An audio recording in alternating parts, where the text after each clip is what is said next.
they've had things that have happened in their family. And I think that there's been certain foundations of faith that God has given us to handle. So what are some of the things? Now, this is neat because their daughters are here to rat on their parents as well. So it's just not the parents ratting on their kids. What faith foundations have helped you guys get through the years? Well, as I've shared in the other services, Psalm 127 has been key. Psalm 127:1 says that unless the Lord builds a house, he labors in vain who builds it. And so we need to make first things first, a right priority. The word priority comes from the word prior, which means what are we putting before?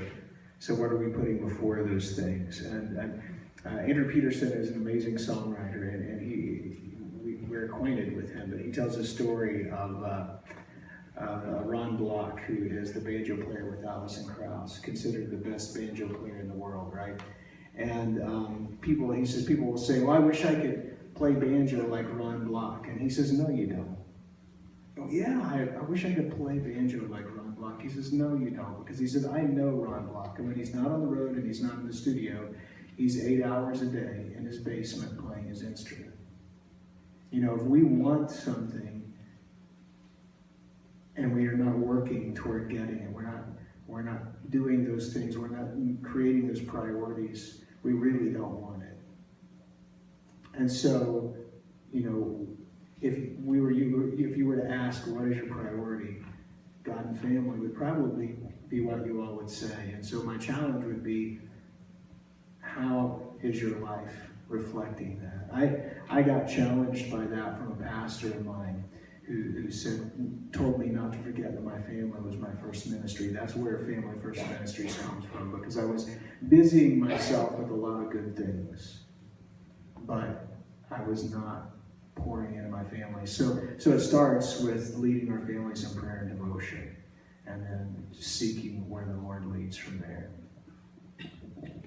I think another part of it is coming with expectation that God will move, that God will do something, and that miracles happen, and that and not just praying prayers, but really believing what you're praying and believing that God will do what He promises.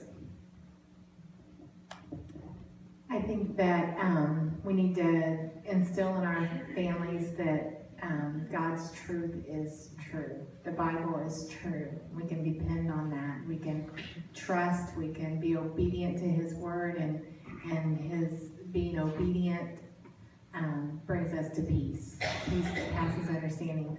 We can love each other in our families, encourage each other, as the word says, build each other up.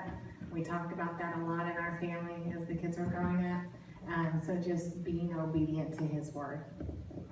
I think also kind of echoing what they've already said, but just knowing where you stand and knowing what God is calling you to do, because the world is going to throw other things at you that are going to be opposite of that. And maybe all those things might not be bad, but it's maybe not what you're supposed to be involved in.